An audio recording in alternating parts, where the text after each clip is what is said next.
Good morning, everyone. Here we And are good again, evening, Ocean everyone. Geographic Live. Morning, And this morning. we have Caben Lim. And I met Caben about, must be 10 years ago, Kay, is that right? Yeah, I think so. He was in Kuala Lumpur in a bar. Of course, it's always in a bar. Always in a bar. That's where it starts. That's where it starts. I told him that and ends. I told him that he would be the next great in underwater photography then, and now Kay is called a rock star. Believe it. You flatter me. He's the next Howard Hall, next Dublé, and he's also a MacGyver, a gadget man. So if you have probably want any new stuff, go to Kay. Yep. And now off to you, Alex, please. Oh yes, it's official bio time. Get ready to hear all about yourself. All right, so for anyone who'd like to know a bit about Kay before we get started, he is an award-winning photographer, drone cameraman, and underwater cinematographer. He's been involved in various broadcast productions with companies such as the Smithsonian Channel and its subsidiaries as the director of photography, as well as the primary underwater and drone cameraman at locations all over the world. Kay has also worked on multiple episodes of documentary series such as Great Blue Wild and Strange Creatures. As a photographer, Kay was published in several magazines such as Asian Diver Magazine, Aperture Magazine, and HWM Magazine. Having participated and won numerous awards from competitions and shootouts in his career, Kay now sits on several judging panels. When not on filming assignments, Kay organizes and leads exotic dive expeditions for large animals such as blue whales, orcas, humpback whales, tiger sharks, and great whites. And I'm just gonna go ahead and say right now that it's probably the best super macro video I've ever seen in my life. And I just posted the one on my Instagram today of that little clownfish heartbeat. Coolest thing I've ever seen. Just, oh my God. So I hope some of that is in here. As much as I love all of your big animal stuff, oh man, the super macro just kills it. There's some super macro in there. Okay, good, because I think we wouldn't be able to let you leave otherwise. So there we have it. Now, off to you. Okay, well, let's start with the my most memorable moment, which was actually filmed in Guadalupe. There were a few things I remember about this trip, and one might be, well, I'll let the intro. I'll show you guys the intro. Just bear with me a second.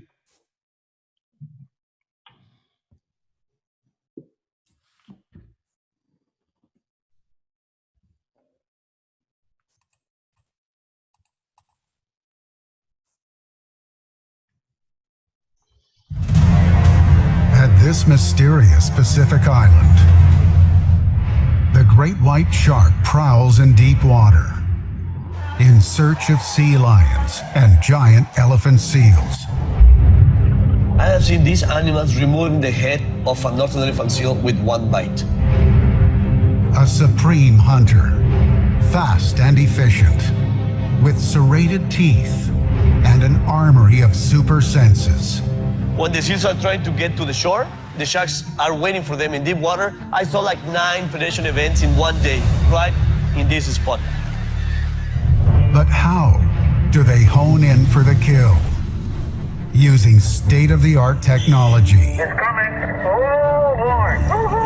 Shark researchers will attempt to decode the hunting techniques of one of the most fearsome predators on the planet. It's coming directly. Oh, they're both going for it.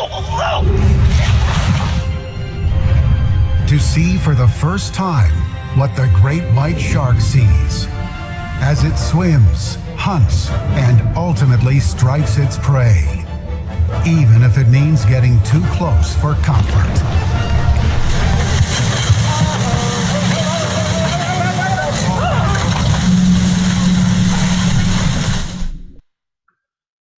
So, yeah. What happened then? Yeah, so there were a couple of things about this trip. Everything went wrong. Everything went wrong. The boats broke down. Obviously, there was that incident with the shark going into the cage, and that went viral. One of the guests that was on the trip as well actually shared that video, and that's how it got out. But the first thing I always get asked is, "Oh my God, did you see that trip? Were you actually there?" I was in the corner of that cage that when the shark went in, just maybe 5 minutes before. I just gone upstairs to dry myself, and I actually witnessed that happening. The shark was fine. I mean, fine totally. And the diver that was in the cage came out. That's the first thing I get asked, and obviously that memory is gonna stick with me. But the next thing I always get asked is usually about the contraption. Like you said, Michael, I'm into the gadgets. So let me show you a picture. Hang on a second. Michael, you there? Yeah, I'm here. Okay. I'm sorry, I don't use Zoom very much, so. I'm If you sure need you'll help, get let it. me know.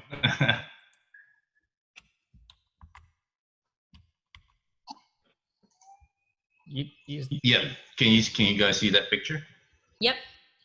Yeah, so this is the next thing I get asked about. I get asked about the shark cage. It's called the Pelagic Explorer. It's a two-man submersible. There's a diver at the back. There's a pilot at the back. Eric, my friend, he was piloting the submersible, and I'm up there in front, sticking my head out through that little gap in the front, trying to film the great whites. And this is probably hands down my most exciting, memorable moment ever. It's an incredible feeling coming up right behind the great white, getting so close that you can actually almost touch it, and they don't care. They literally do not care. So, I could hear the submersible going, all the props are going at full speed, and we were trying to catch up with the shark, and she was just cruising along, and we actually could manage to film, the claspers get right up close, and she just let us. So, Wow. I actually have amazing. some footage of the launch. If you just give me a second.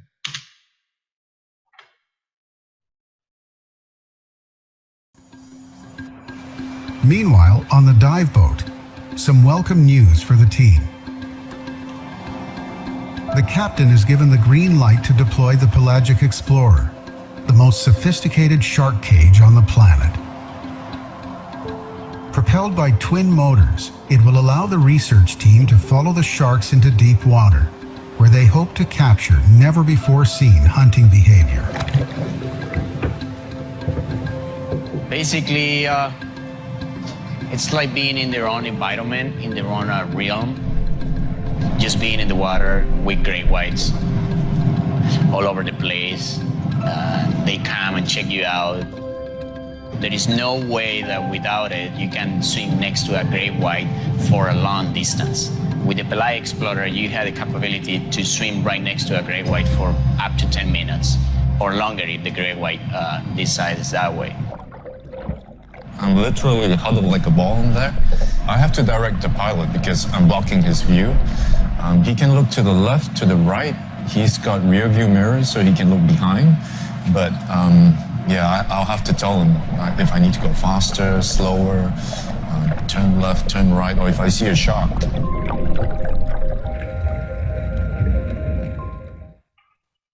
Yeah, so we actually, that was a great trip, seriously.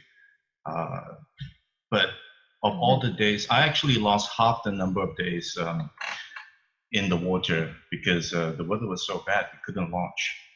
We tried, and it swung all over the place. But the few days that we did get out, I mean, it was incredible. We played chicken with sharks. Yeah, they would come straight at us, and we would still be going, and it would still be coming at us. It was quite an experience. So I've been asked by many people, how do I get one of these?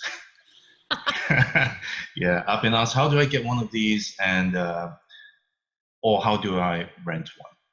And I believe it's still possible if you speak to the guys at Solmar. It's certainly not cheap. This contraption was actually used in a Nat Geo production before I used it. So it was already used for one particular show.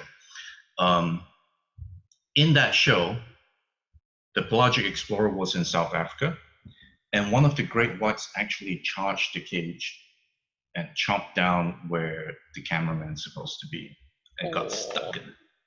And I think after that, they stopped using it. And then they put me in it. Yeah. They had their little temporary moratorium, and it was like, Yeah. oh, we'll put K in, that's fine. Well, the Viz in Guadalupe is so good. So the sharks, no, you're not food, and you're not as aggressive. The Viz is fantastic over there. So I have just one last clip from that. Cool.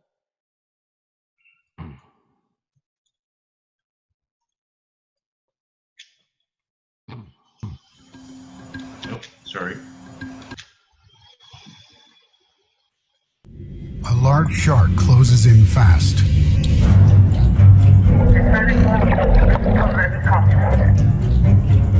At the last second, the great fish swerves away with a lash of its powerful tail. Again and again, sharks appear out of the blue and head straight for the cage. Something is coming. It's taking us out. Oh, boy. To go eye to eye with a white shark in open water requires great composure. Kay must remain calm and steady to film these close encounters. The shark turned around, and you could literally see him almost grinning at us. And he started coming towards us, and he came straight at eye level, all the way to the camera, to the Explorer, only to turn away within touching distance. And all this while we were moving as well. We weren't stationary, so it was like a game of chicken.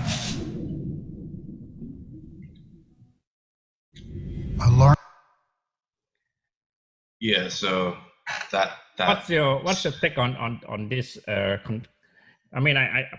actually this gadget was probably a second or third generation. It was, I think, a friend of mine conceptualized this. Lawrence, he conceptualized this years ago. But with this interaction with getting out there with the shark, what's the take of those people actually? Like in the early days, we get out and swim next to the shark. What's your take on those? On doing that right now. What's your take on that? I think, well, you see, I can't actually tell people it's something safe to do, because obviously, these are large predators, and it depends on where you do it. And I think in places with bad viz, it's always a case of mistaken identity. So the truth is, the show would not have probably let me go out there and film great whites out in the open if I wasn't in a roving cage like this. So as much as it is for my safety, I guess it's for their insurance purposes as well. But it's a cool contraption. And the other thing is, there's no way you can keep up with a great white. It's either going to come to you or it's going to pass you. And the only way to actually, film it swimming is with something like this. For extended periods of time, obviously, and at depth. So we actually went down to maybe 30 meters at max, and it's just like scuba diving. So we have to make sure we don't ascend too quickly. We have to do safety stops. It's exactly the same. And but you are very limited in the space that you have. So I was like half body out, and probably not the smartest thing to do. And you have to look in all directions because they could come from anywhere. But yeah, it was fun. The hardest part about the whole thing was jumping into the water with sharks swimming around and climbing into the cage from the outside. Yeah, Wow. that was the scariest part, you know.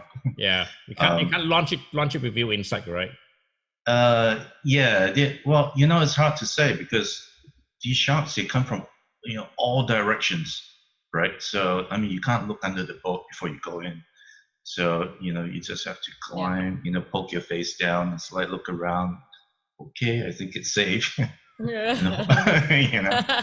Yeah, but yeah, it was super cool. I mean, like, if I could, I'd do it all over again for sure. Yeah. Eric That is a sounds great guy amazing. too. He has this magnet for to draw animals into, and it's Yeah. amazing. He's Oh, great. his knowledge is incredible, Mm. incredible, Yeah. and he's an amazing videographer in his own Yes. right. You know, his work is beautiful. Yeah. Yes. I was supposed to be with amazing. him in 5 days time. Oh, I know. No. Oh, don't remind me. Yeah. Oh, sad day. All right, moving on. Okay. Yeah, before we get sad, let's move on. The next clip is actually of macro. Okay. Yay! Yeah. It's macro. Sorry, I'll try to contain my excitement. But it's the difference here, and the reason why I put this up was because this was shot with the cell phone. Oh, And Yes. until today, I'm getting all sorts of hate messages about it because people refuse to believe it was shot with a cell phone. I use a Huawei. They asked me if I would, you know, test drive the phone. It's an And I amazing use phone. I use a snorkel housing, but I'll let you guys see the video first. Let's see it.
So yeah, I mean that was great fun doing, but also extremely difficult. And the reason being, the phone's perfectly capable. The original file's in 4K, and the quality is pretty good.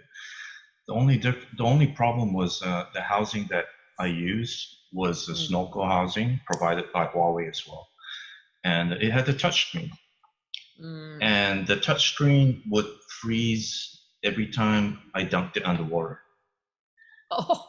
If I use your snorkel settings, I would be left with record or snap a photo. I didn't want to do. You know, I want to have full control over the camera itself.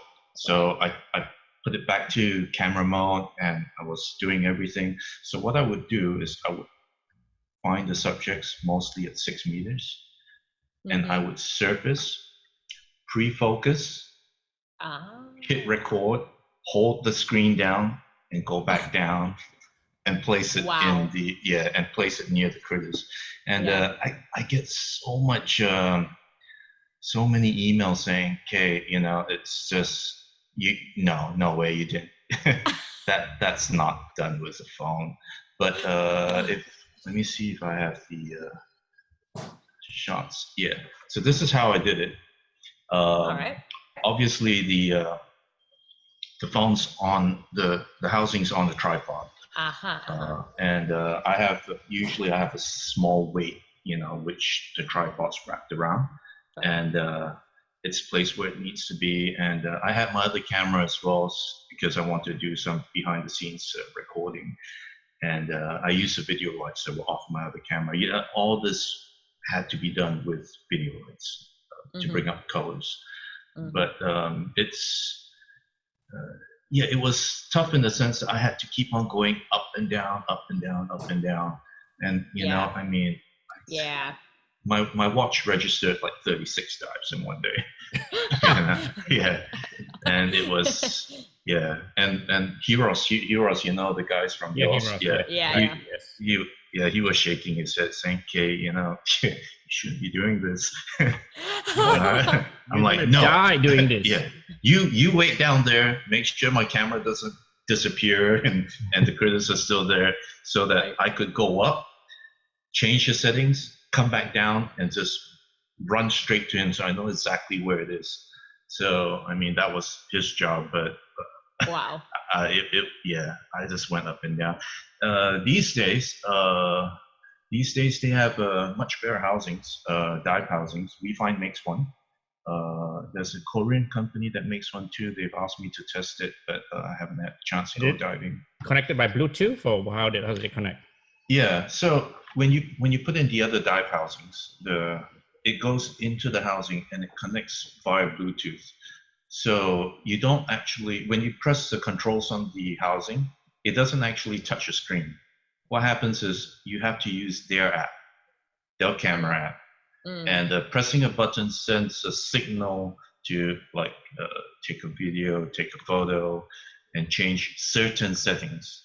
And it's not universal. I mean, most of the settings are, but there's a lot of stuff like on the Huawei. You know, I couldn't change, for example, the I think shutter speeds and things like that. So there's some settings where you can't actually get into, but all the basics can be done. You know? And it's a very impressive housing. That is. Vacuum sealed, made of aluminum and all. And I mean, the point I was trying to make was you don't need a super expensive camera to go out there, and you know, a GoPro would do it. I mean, this phone was great because it had incredible macro capabilities. Yeah. You know, so you don't need something really expensive to make, you know, videos, you know, art. And yeah, I'm still gonna get those messages. Okay, you know, show us your, you know, the properties of the clip and all that. But I mean, it is what it is. And these phone cameras are gonna get better over time. Yeah. So there you go. I have one too. Amazing. Yeah. After talking to you in Lembe, I was like, oh man, I wish I could do this in the US. I would just have to use it as a camera, I guess. But yeah, still may be worth it. Amazing. That was the coolest thing. So let's go on to the next one. Next one was filmed over. It's a shot about flamboyant cuttlefish. So this wasn't from just one moment. This clip actually took me 8 months to do. And it's a collection of moments of a life cycle of a flamboyant cuttlefish.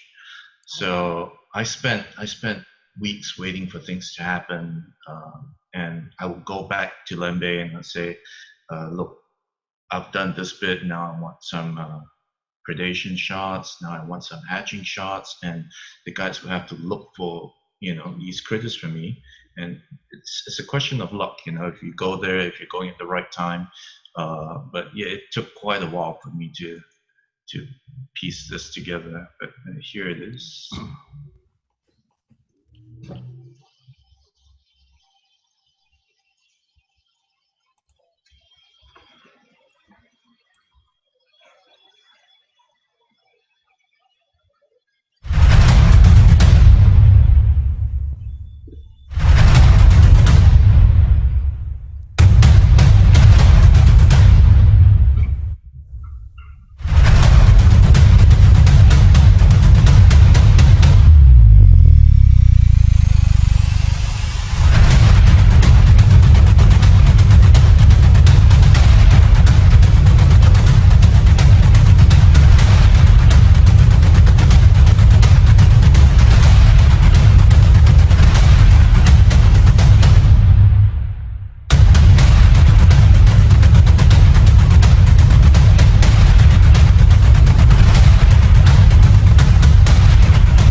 Yeah, so Wow.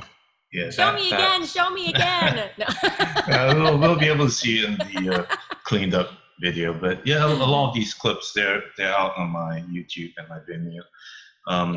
And the reason why I make these is also because it's a showcase of what I have available. Because I do get footage requests from producers. Do you have this? Do you have that? And you know, so these were highlights of all the cuttlefish moments that I have. And you know, there were a lot of failed shots, obviously, but these were some of the ones that turned out right.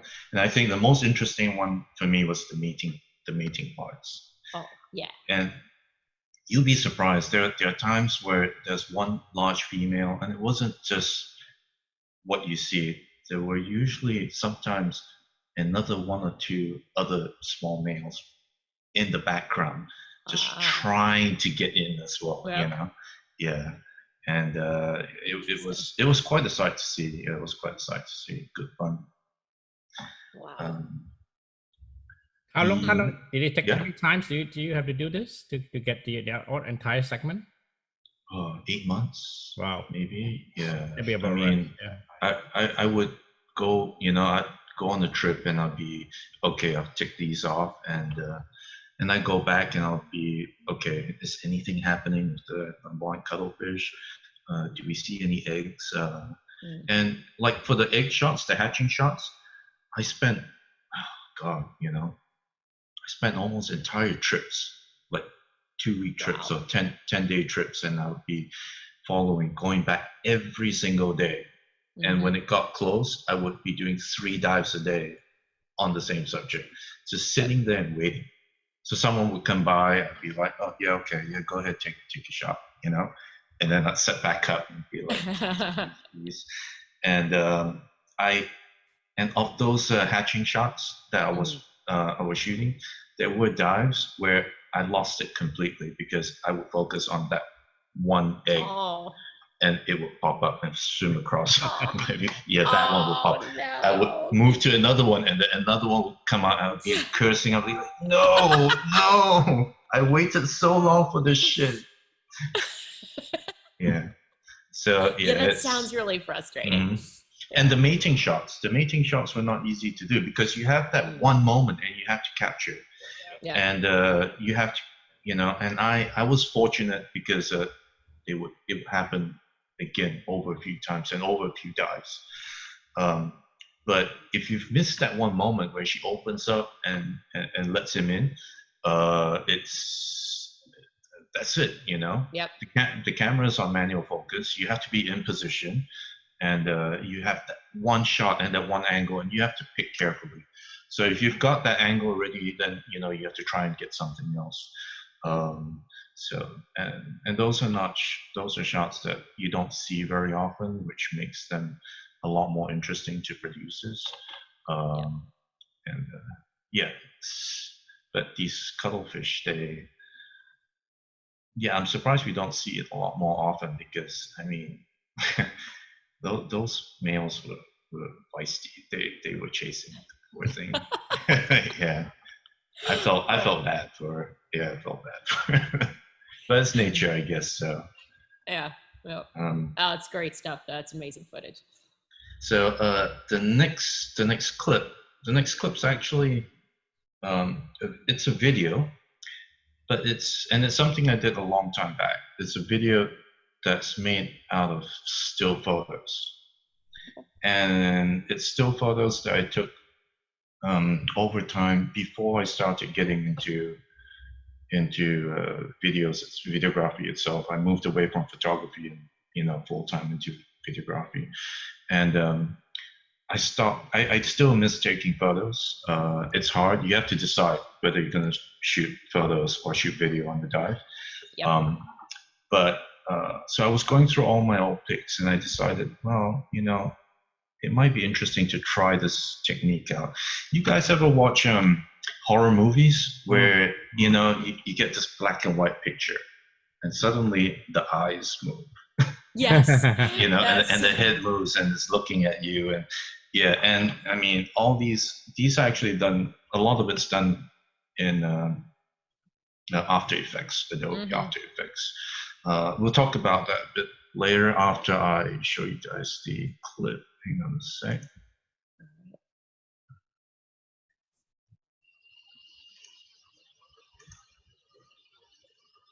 Oh, sorry.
Wow. A lot of time. That was great. A lot of time. So yeah, it's extremely tedious. It's extremely tedious. Yeah. So I get asked about this a lot, which is why I decided to put this clip in as well. So the short answer is every one of these photos was put into Photoshop, and then you had to decide and cut away 3 layers. You cut away a background, you cut out the main subject, and you cut out a foreground. And for the background, then you would have to make sure that the entire background looks the same after that, so you fill it in. You take all those photos and you put it in Adobe After Effects, sorry. And within After Effects, there's this possibility to actually say, okay, I want this layer here, the background, the subject, and the foreground, and you can actually pan the camera angle. Oh. So you can so the whole thing starts looking 3D, but that's not enough. So within After Effects as well, you can actually warp your main subject. So like you saw the manatees, you know, fins would go up, and you can make, you know, your hands or your fins like moves ever so slightly. You can actually just warp, so you just push. And it was really good fun making. And the first one took me 2 days to actually put together. It was like, oh, how do you do this? You know, there must be a way. But once you have it sorted out, then the rest comes a lot easier. You know what to look for, you know what to do. And obviously, you know, just to make that one picture took so long. So to have all these photos took forever. So, I mean, I wrote a small tutorial about it for HWM magazine. I have it somewhere. If you ask me to do this again tomorrow, I probably have to go back and study it again. I'm not too good at, you know, stuff like that. So I learned what I need to learn, you know, and I put it into use, and you know, I get good at it, and then forgotten, and I have to go back again. But I mean, it's not impossible. So there are people out there who've got too much time right now, sitting at home, and you want to try something like this. There might be an app to do this now. I would be very upset. Right. Yeah. But all that I mean, work. But it's possible to do, and it's good fun. It's really good fun as well. So cool. Yeah, that was an amazing effect. True. Could watch those all day. Moving pictures, as I call it. You make this move. That's what it is. Yeah. So okay. So yeah. So the next clip, super macro. Oh yes. Yeah. So let me share the screen again to show you guys the rig. Good. So that's insane. Yeah. I was actually so yeah, this is it. The lens itself is actually quite small. That's the Laowa lens, and it's pretty incredible what it can do, given its size, and you know, and the quality, especially the price. I mean, you could pick up this lens for, you know, $300, $400. Wow. I'm not too sure, but it's fully manual. There's no real focusing per se. You have to move the camera back and forth, which is fine because the magnification is 5 times life size, which is, you know, 5 times greater than most you know, common macro lenses. There is a Canon equivalent, which is massive. And for the Canon equivalent, as you focus or you try to change the magnification amount, the lens extends way out, and it's so thick at the end and so fat at the end. It's just so hard to use and to acquire your subject. This particular lens was so much easier to use because it's so skinny up front, and I got a custom port made for it. My good friend Sam from Korea, he actually made this port for me. It's so small, and when you're trying to focus and acquire your subject on something so tiny, it's a lot easier to work with a skinny lens, because then you're pointing directly at the subject itself. So this is set up on the rig that I have, and it's available in almost every mount. So you could have it on your Sony, any Canon, Nikon cameras, and yeah, the images are incredible. So the clip that you were talking about, those eggs, I didn't put them in this show. That's it. The rest of your talk's canceled. We're shutting it down. No. Well, the reason why is because I had some interest from a Netflix production. Oh, yeah. awesome. So well, that's great. only last week I sent out some of those clips, and yeah, they were very keen. It's incredible because I mean you can imagine how tiny those eggs are. Yes. And you can actually see the heart beating and it pumping away. But I do have another clip. This particular clip was of I don't even remember. It was this weird worm. But crawling through. Yeah, crawling through the coral. And the truth is, most people don't actually look out for these worms. And I had no idea how pretty they looked, especially with the tentacles sticking out. But just hang on a sec.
Wow. So yeah. Oh man. So that worm had the size of its head was 1 millimeter across, as you saw in the clip. Yes. So from tiny. The yeah. So I mean, the amount of detail you see within that 1 millimeter with its mouth open, it's amazing. It's stuff that you won't see even with most macro lenses. No. And it's once I picked up this lens, it opened a whole new world to me. Everything became interesting again. sit in a tiny patch of sand and just stare, and look for interesting stuff. And I do get asked a lot about this clip, and no, my camera, I don't record audio like that. Yeah, that sound effect was actually lifted off the sound effect for Predator. And, that does make a lot of sense. That makes a lot of sense. And I try to be cheeky and I put it in because otherwise it's just another music video. Yeah. So yeah, but I have so many other super macro shots like that, which opens up a whole new world, and it also makes it very, very interesting because it's so hard to actually find subjects that small. So what I do is I actually look for subjects and I try and shoot within them. So body parts, gills, and things like that. And if you're in a rut and you don't know what else is there to shoot because you've probably shot everything there is to shoot, then stuff like that makes it interesting again.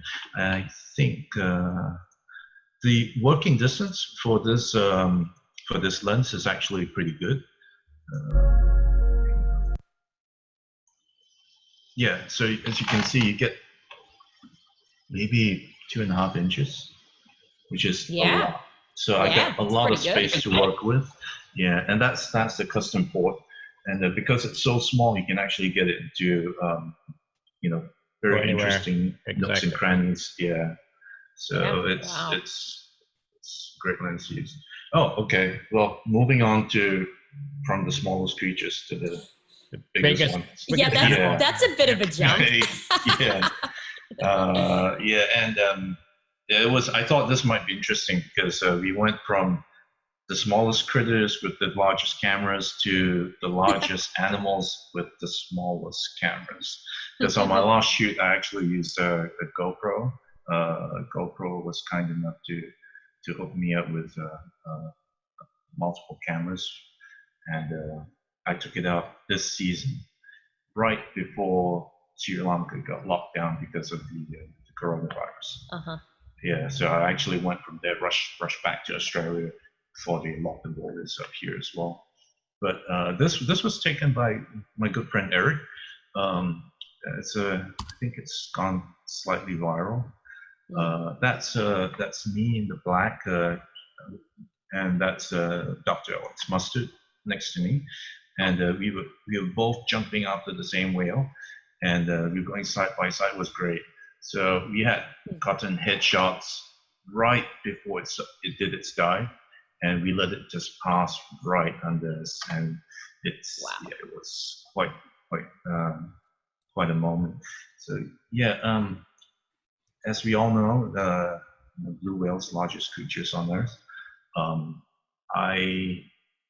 I think this year was my 4th or 5th season swimming with them.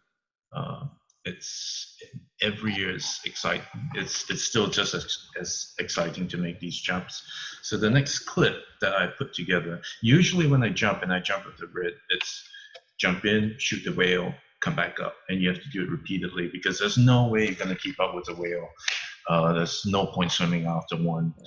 It either wants to swim past you or it will try and swim under you, and you have to position yourself perfectly for the jump to try and get the moment. I know like the BBC team have tried over the years to get their shots for blue whales, the Oceans team and Blue Planet.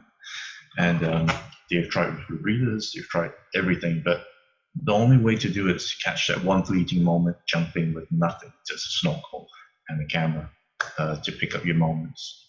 So let me just show you that clip. And this is probably my most recent video. Okay.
Oh yeah, Yeah, high five. That's for sure. It's very, very high adrenaline trip, definitely.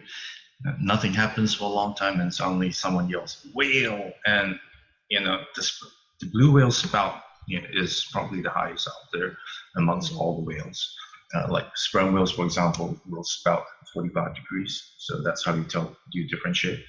And you see it in the distance, and these guys are so good. They'll be like, okay, it popped up there and it's going that direction, so we'll head over there. Or it will say, nope, this whale is feeding in the area, so we'll just wait over on that side. And they pop up and then we race to it, and it's, all hell breaks loose. And, if you've got a big camera, it's even worse because the boat's bouncing around and you have to get ready. Your settings have to be right. And the commands are usually given by the guides or the captain of the boat. When I lead the trips, I usually guide my own boat, but otherwise there's a naturalist that does it. But I let the captain say go because he cuts the engines, obviously. Yeah. Right. To make sure that it's safe, and then and drops us. We still have to kick him thin and get down and get towards the whale just to see it. And if you're ever so lucky, it will swim by you at the surface. And the only reason why it's swimming by you at the surface is because it's still trying, it's still going to carry on breathing. These whales don't stop. They are like submarines. Sperm whales, for example, or humpback whales, they'll just stop and they'll watch you and they'll be like, they'll go like, or they'll like come closer and they're curious, but sometimes they'll be like, no, don't want to be with you, and they'll turn away. Yeah, blue whales don't care. They are like, and it's the first time I did it, it was so hard to jump in at the right moment because you see this thing and it's like an aeroplane surfacing. It's so huge, and it comes out and it spouts, and you're like, and the guy goes, jump. Now? What? Where? Now, jump. You're not gonna see it. Jump, and of course you jump in, and then you might think it's such a huge whale, right? And the this is great, but if you miss that moment, all you see is just a shadow. So after a while, you get to you learn the ropes and you jump in at the right time. But even then, every time I take a new group out, or I take the guys that come with me on trips, and their very first time is always the same. And I've actually thrown people into the water. So I was like, you guys go first, all right? Because you want to be able to see the whales, all right? So I'll be right behind you. And I go, okay, jump. What? Just go. And I'll throw them off the boat, and and everyone's excited when they come up. And you don't have to be able to free dive. Honestly, this is not a free diving trip. You need to be able to hold your breath a little bit. You fin down real quick, and you'd be like, "Oh, whale, huge, massive," and you forget. You forget that you want to breathe. Right. And after it passes, then you go, "Oh, I need to get up." And it's good fun, very exciting. I could do it all day long, and it gets incredibly tiring. There are days where you don't see anything, obviously.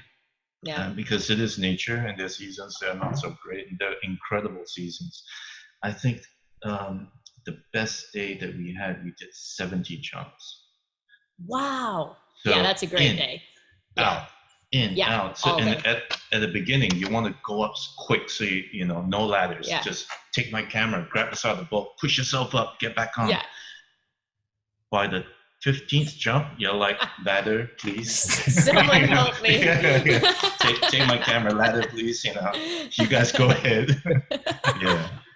And it gets so tiring. But even if you did 10 or 15 jumps, I mean, the truth is, for trips like this, one good day, even one good jump, just pick the whole trip. Exactly. That's everything. I would trade 100 mediocre and crappy jumps for one that I will remember for a lifetime. Yep. You know, and people tend to Absolutely. forget that. You know, they're like, oh, you know, where's the whale? I want to see the whale. I want to see a whale. Seeing a whale and actually, you know, living a moment, two different things. Yeah, two different Yeah. things. I always say you have to find a wreck whale. Yeah, What do you yeah. know? So I mean, Player. I've had those moments with these guys. There's no sound on this next clip, but that's it's also a blue whale clip. Yeah. So this was Come back. this was a low res. It's still Okay. still a blue whale. Yeah. But I just want to show you guys like how long these guys are. This is shot at half speed, so slow mo. There's some slow mo on it. But even then, you see the remoras up on the front. You know, that's the eye up on the front, and you know it's passing you. It's going. It's going. It's going. And so at this point, I've stopped spinning. I've decided, okay, I'm just gonna let it swim under me. I forget that there's a tail coming up, but okay, this is the halfway point. Look, the dorsal's here, and it's still going. Wow. It's going and going and going, and the tail comes up. And at that point, I look backwards and I see this giant fin coming from under me like an aeroplane. Like, oh my God, wow. you know, because wow. I don't think it would have hit me. I think, you know, it's fairly lucky. And I've had some close encounters. I once jumped down to see this whale, and we were going like this, all right? And my friend Nicole, she was watching from the top. She went down, but was behind me. And literally, I was like filming the head. I'm like, this is great. Oh my God, I'm so close, you know, and it's going down, and it sees me because it turns a little bit and sees me, and it's coming down like this, right? And I'm getting, that's the blowhole. Beautiful. And then I look up as I'm filming, and I see this giant fin coming like this towards me. I'm like, I'm so no, this is it. Yeah, but you know, like if you want to get into this job, like as a cameraman, number one rule: keep rolling. Keep rolling. You know, if it's gonna kill me, if this is D shot, if it's gonna kill me, then at least I got the shot. I'm not gonna like pull away. Better get that footage. Screw it, you know. So I grabbed the camera and I huddled into a little ball. I'm just waiting to get smacked because this tail came rushing up like that to me, and it stopped. It literally stopped. So it was going like this before, and it's like, oh, that's the little guy, you know, and then stopped and then kept on going. So it literally missed me. I was like, you know. And and my friend Nicole, she was up there watching and laughing at me. Yeah, right. It's hilarious after. After, you know, but had it smacked me and I passed out, and you know, the camera dragging. Right. So good. Yeah. They somehow know where to stop, when to turn to avoid you. I mean, so many of those experiences, they know exactly when to avoid you. They're sentient creatures, you know. I mean, humpbacks, all whales, and easily one of my favorite things to see in the ocean. And I got so stuck with whales over the last couple of years that most of my trips there were seasons where I thought, man, I'm gonna forget how to scuba dive because I'm snorkeling all the time. You know? That's funny. Yeah. Okay, cool. I have one last clip to show you guys, and it's kind of a cheeky one. I would say it's adults only. All right. Yeah, and this is a clip of mantis shrimp mating. What? Whoa. Yeah, so it's the guides that that were there and saw it actually said they've never seen anything like this before, and and then I showed this clip to some researchers and people who keep aquariums and stuff like that as well, and they said, look, we've heard about how it happens, but no one's actually seen it, and possibly because it happens in burrows and stuff like that, right? And this is just a snippet of the main parts, and because the whole procedure, there's a little bit of that. It was, the mantis shrimp was chasing the other one, and I thought, okay, maybe I have something down here, and I thought I'd follow it. my guide and I have never laughed so much underwater. It was hard to keep the camera steady, but hang on a sec. Let me share this with you guys.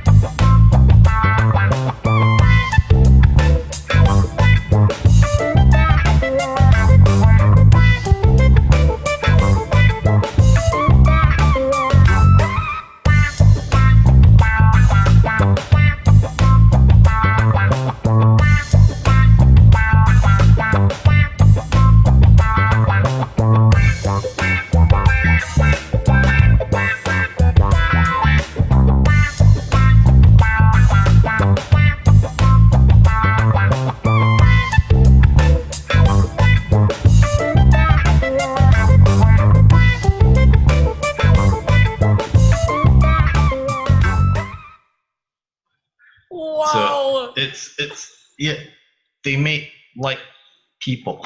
That's crazy. like That's people. crazy. It's nuts. Yeah, and and I've been looking and trying to see if I can find moments like that again, and it's impossible. No. Yeah, it's and I'm glad I was shooting video, because Oh, for otherwise, sure. yeah, you know, totally missed the moment. But And I mean, it's- that music wouldn't have done the photos any justice. I lifted that music. It's a royalty-free tune from an Love actual it. porno soundtrack. Yeah. That's so perfect. It was on YouTube, and they said, free to use, in your projects and all. And obviously, In this your wasn't. projects. Yeah, probably not what they were talking about, but I feel like you Yeah. need to find whoever made that and be like, this is what your music was made for. I think it was from the '60s, because there was Oh my this is sorry, Michael, but it was an orange cover with this dude with a huge, like handlebar mustache, right? On the cover of this. I'm like, this is it. I have to use this one. That's it. Okay. Yeah. Very But good. That's it was it was an interesting, one of those Yeah. shots that I could keep on going back, and I never know if I'd ever get the shot again. So No. yeah, very lucky. Probably So, one, yeah, once, that's- once in a amazing. lifetime thing, that kind of thing. You can't go for it. You have, No. you'll find you. Right place at the right time. Yeah, exactly. That's, wow. And, So and cool. that's diving, right? That's why we keep on going out to sea. Exactly. That's just a lot of time in the water. Mhm. So you always have to be there. Yep. You have, Oh, to, wow. you have to be in it to Yeah. win, basically. Yeah, Yeah. exactly. Yep. So you got put in your time, put in your dues, and there's some incredible shots, like from a lot of the guys that have come on your show, Michael. I mean, so many wow shots, and yourself, for example, I've seen so many shots that you've done. You have to be there. Number one Yeah. rule, and then the rest is up to nature. Mhm. Mm. Exactly. So now, what are the shot that your fan has requested for? Yeah. Mhm. Yeah. Mhm. Okay, yeah. So Yeah, exactly. when I'm not diving, I put together some of these. I shoot these little miniatures, and you might have seen. There's some people have done it underwater. Jason does some incredible ones Yeah. underwater. Yep. I love his jellyfish one with the hot air balloon. Yep. There are times when I'm dry back on land, and I've done all the desktop work I'm supposed to do, and that stuff like this helps with creativity. Let me see if I have it here. I just put, Michael told me today, and I only did it just now. Yes. So yeah, these are miniatures which you can actually buy off the rack, and they this particular one's, I think, German. It comes in a set. They're actually miniatures for railroad models. So I have no idea why they would need, railroad models of a guy in a hazmat suit. That's what I always wonder. I'm like, who is making these models? What are these models? I have a small village of maybe a few hundred of these guys. Wow. Oh man. And it's. I mean, Jason might have more, but they're really fun to shoot. I've actually painted some of them. I might have one or two here which I could show you. Okay. But, well, you do some amazing superhero ones. Oh, they're like the most creative superhero action figure shots I've ever seen. They're so great. Oh, those superhero ones are actually this big. Oh. Well, I know, but they're still small. Yeah, they're tiny, and it's interesting trying to put things in perspective. You can shoot toys, and they'll look like toys, but what you want is to make these toys look life size, like as if they're real. So a sense of scale is really important. I'll give you an idea. Yes, I've got some tiny little people that I had bought for a set for somebody else that they didn't wind up using. Wow, look at that. Yeah. Look at how tiny these guys are. So I actually painted this guy myself. Yeah. Oh! And so this, my new puppy Pixie. So the idea is to have a couple of these arches standing by. Yeah. And that new Laowa lens, the probe lens, the bug eye lens. The idea was to have the bug eye lens behind these two little guys, and they're attacking the puppy. The dog's over here bearing down, and these two little guys trying to get her. It's so great, vicious tiny puppy. But yeah, I have a couple more. Hang on a second. Oh, that's awesome.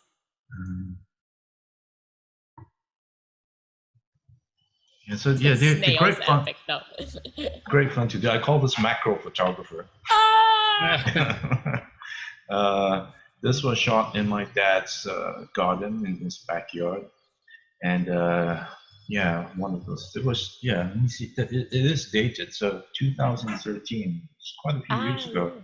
Wow. I sat just with a cup of coffee and just sat all morning, and I took like 50 shots. I have a remote for my camera, so everything is set up. The guy's set up, and he's shooting nothing but flowers. I'm just waiting for these bees to come by, and I had so many veiled shots. Like he would be shooting the bee's butt.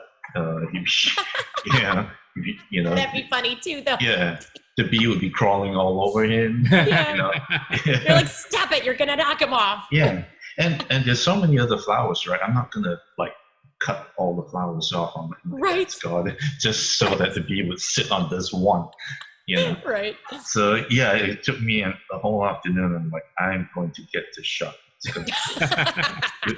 with the remote, eating my lunch, going click, click, click, click. Right. But I mean, it's a great way to kill time. Awesome. I have I try and shoot with stuff that you can, which gives you a sense of scale, but stuff that's also easy to set up. So I would look for vegetables. I look for stuff in the supermarket, and I'm a slight perfectionist when it comes to things like that. So it has to be perfect. I have this shot in mind, and it has to look like that. And it was so weird, when I was at the aisle for bananas and cucumbers, and I would pick up every single one, and I would pick each one up, and I would stare at it, and I would run my hand over it. It's like, this is the one. This is the perfect cucumber. And I'll roll it over, and no, it's got an ugly spot. Rejected. I pick up another one. And I had the supermarket. The guys working at the supermarket come up to me, "Sir, can I help you?" No, I'm far beyond helping.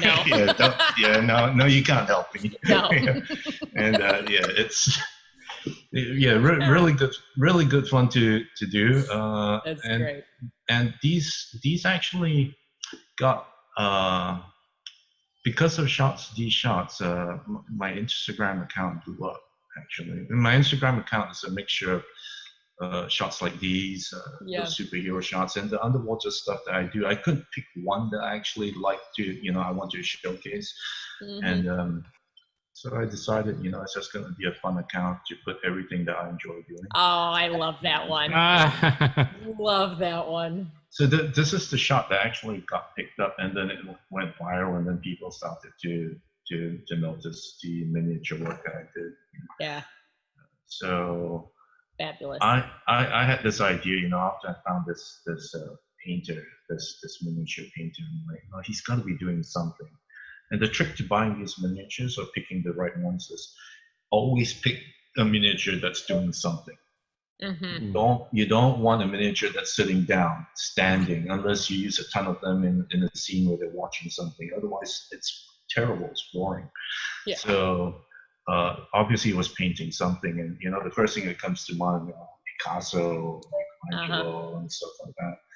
So I thought the Picassos would be easier to recreate. So I went around asking, like nail art centers, can you recreate this? Auto nail. Yeah. Wow. Could you paint these portraits? And they look at it and yeah, we could do that. And they told me, I have never spent so long in a nail salon. I never ever want to do it again. Okay, I spent 4 hours, just waiting for it to be done. And wow. This is actually in my I put these up on my Facebook and also in some of the photo sharing sites that I use, and the for each one of them the description does come with the actual link to the painting that's trying to be copied. Okay. The Picasso that is actually trying to copy, and I told them don't complete it.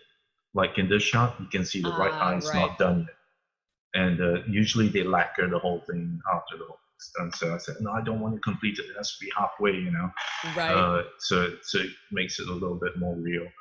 And That's yeah, great. so I did 4 different shots, 4 different fingers. I spent, my God, 4 hours, 5 hours listening to gossip. That's a lot of time.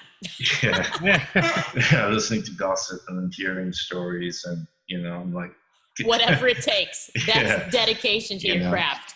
It's good. It's great. Good fun to do, and I really enjoy doing those shots. And I've got a ton of new figures, but these days, I'm working on so much more video. Yeah. I don't know if you see this guy. Yeah. Yep. Yeah. Kobe Bryant. Yeah. Yeah, Kobe. Yeah. Yep. Sure. So these I've been painting them, but I've yet to take pictures so far this season. I should get back to it. Yeah. What have you been doing? So Jeez. what are we going to look for next from you, Kay? Sorry. What's next? That's next in clip. So next great adventure you're going to do. Next great adventure. I had so many planned, and everything's put on hold as we were discussing. Yeah.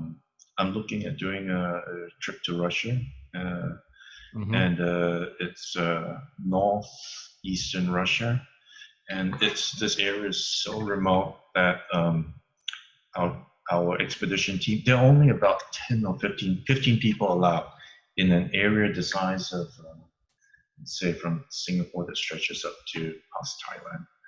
In a size area that big, there are only 15 people allowed at one time. And the trip was to swim with bowhead whales and beluga whales. Oh, wow. And you actually go in by a paddleboard.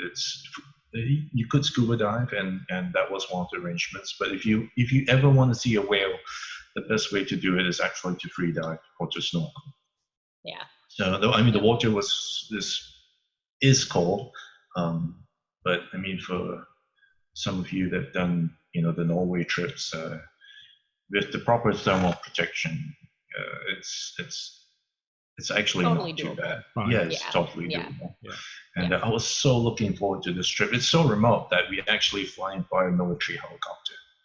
So you chop in this helicopter that looks like it came straight out of Rambo. You know, it's cargo helicopter, and you chop and you land, and you know, we camp out there, and